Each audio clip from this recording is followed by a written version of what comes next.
Hi నమస్తే అండి. ఈరోజు మనం సగ్గుబియ్యం పెసరపప్పుతో మురుకులు తయారు చేసుకుందామండి. చాలా టేస్టీగా వచ్చాయండి. ఈ ప్రాసెస్లో చేసుకుంటే చాలా బాగుంటాయి. చాలా ఈజీ కూడా. అప్పటికప్పుడే మనం తయారు చేసుకోవచ్చు. ఒకసారి ఎలా చేయాలో ప్రాసెస్లోకి వెళ్దామా. ముందుగా నేను సగ్గుబియ్యం తీసుకుంటున్నానండి. లావు సగ్గుబియ్యం పెద్దవి ఉంటాయి కదా, ఆ సగ్గుబియ్యం అరకప్పు, పెసరపప్పు అరకప్పు తీసుకొని దోరగా వేయించుకోవాలండి. ఈ 2 కలిపి మనము మంచి కలర్ వచ్చేంత వరకు వేయించుకోవాలి. సగ్గుబియ్యం మనకు కలర్ ఏమీ మారదు. పెసరపప్పు మనకు కలర్ మారుతుంది చూసుకొని ఆ టైంలో స్టవ్ ఆఫ్ చేసేసి ఆ వేడి మీదే కారంకి నేను మిరపకాయలు వేసుకుంటున్నానండి. అప్పడాలకి వాడతారు కదా, ఆ మిరపకాయలు అంటారు వాటిని. అవి 1 స్పూన్ వేసుకున్నాను. చాలా ఎక్కువ కారంగా ఉంటాయి. ఒకవేళ అవి లేకపోతే మామూలు మిరపకాయలైనా వేసుకోవచ్చు, లేదంటే కలిపినప్పుడు మనము కారమైనా యాడ్ చేసుకోవచ్చు, ప్రాబ్లం ఏం లేదు. చూడండి, ఇలా మెత్తగా మిక్సీ పట్టేసుకోవాలి. 1/2 కప్పు సగ్గుబియ్యము, 1/2 కప్పు పెసరపప్పు వేసుకున్నాం కదా, టోటల్గా 1 కప్ అయ్యింది కదా. 1 కప్పుకి 2 కప్పుల వరిపిండి వేసుకుంటున్నామండి. అదేనండి, బియ్యం పిండి 2 కప్పులు వేసుకుంటున్నాము. వీటిని ఒకసారి కలిపేసేసి ఇందులో వెన్న వేసుకుంటున్నానండి. ఒక 2 స్పూన్లు వెన్న వేసుకుంటున్నాను. అంటే మనము క్వాంటిటీ చూసుకోవాలి. మనము పిండికి మొత్తము పట్టిస్తాం కదా, పిండంతా ఈ వెన్న పట్టించేప్పుడు మనకి దగ్గరగా పట్టుకోవాలి, పిడికిలతోని పట్టుకోవాలి. పట్టుకుంటే ఉండలా ఉంటే మనకి సరిపోతుంది వెన్న, లేదంటే ఇంకొంచెం యాడ్ చేసుకోవాలి. ఒకవేళ ఈ ప్లేస్లో వెన్న లేకపోతే నెయ్యేనే, ఆయిలేనే వేసి బాగా ఇలా కలిపేసేయండి. పిండికి బాగా పట్టించేసుకోవాలి. చూడండి, ఇలా ఉండాలి.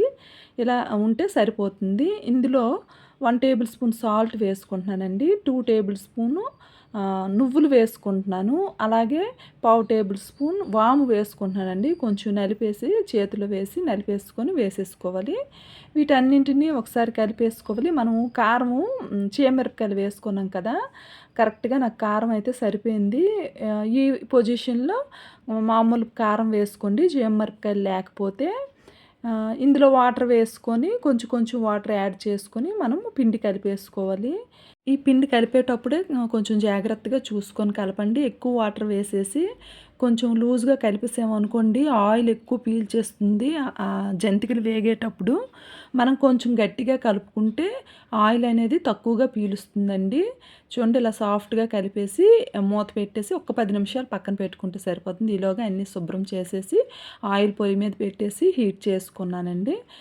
10 నిమిషాల తర్వాత పిండిని ఈ జంతికల గొట్టంలోకి వేసేసుకొని వేడవుతున్న ఆయిల్లోని మనం ఇలా వేసేసుకోవడమేనండి. మనం ఈ మురుకులు కదా, మనకి జంతిక షేపు రావాల్సిన అవసరం లేదు. అలా వేసుకుంటే సరిపోతుంది, విడిపోతాయి మనకి. ఇలాగా బాగా ఫ్రై చేసేసుకొని తీసేయాలండి. ఎక్కువగా మార్చేయొద్దు, అలా అని మనకి మెత్తగా వచ్చేస్తాయి బాగా వేగకపోతే. ఇలా ఆయిల్లో వేసిన తర్వాత జంతికను మనకి నురగలా వస్తుంది కదండి, ఆ నురగల్లా నెమ్మది నెమ్మదిగా పోతుంది. అలా అయితే మనకి జంతికి బాగా కుక్ అయినట్లేని. ఆ నురగంతా పోయిన తర్వాత 2 వైపులా బాగా వేయించుకోవాలి. కొంచెం పెద్ద మంట పెట్టేసుకొని వేయించుకోవాలండి, సిమ్లో అయితే వద్దు. ఇలా బాగా వేగిన తర్వాత అన్నీ తీసేసేయాలి. చూడండి, ఎలా వచ్చాయి నాకు. అసలు పట్టుకుంటే విరిగిపోతాయండి ఇవి, అంత గుల్లగా ఉంటాయి. వీటిలోని మనము కరివేపాకు లాస్ట్లో కొంచెం వేయించి తీసేసుకున్నానండి. ఇందులో వేసుకుంటే చాలా టేస్ట్గా ఉంటుంది. ఇలా ఇలా చేసేసుకొని మనము డబ్బాలో స్టోర్ చేసుకుంటే చాలా రోజులు నిల్వ ఉంటాయండి. స్నాక్స్గా ఈవినింగ్ టైంలో చాలా టేస్ట్గా ఉంటాయి. వర్షాలు పడినప్పుడు ఇలాంటివి మనకి క్రిస్పీగా తినాలనిపిస్తుంది కదా, ఇలా చేసుకొని ఉంచుకుంటే చాలా బాగుంటాయి. ఒకసారి ఎక్కువ క్వాంటిటీలో మీరు చేయాలనుకుంటే సగ్గుబియ్యముని పెసరపప్పు వేయించేసుకొని బియ్యం కడిగి ఎండబెట్టేసి ఇవి మిల్లు పట్టించేసుకొని చేసుకోవచ్చండి. ఇలా అయినా సరే చాలా టేస్టీగా ఉంటాయి. ఒకసారి ఇలా ట్రై చేయండి. మీకు కనుక నా వీడియోస్ నచ్చితే ప్లీజ్ లైక్ చేయండి, సబ్స్క్రైబ్ అవ్వండి. ఇంకా సపోర్ట్ చేస్తూ ఉంటారని ఆశిస్తూ ఉన్నాను.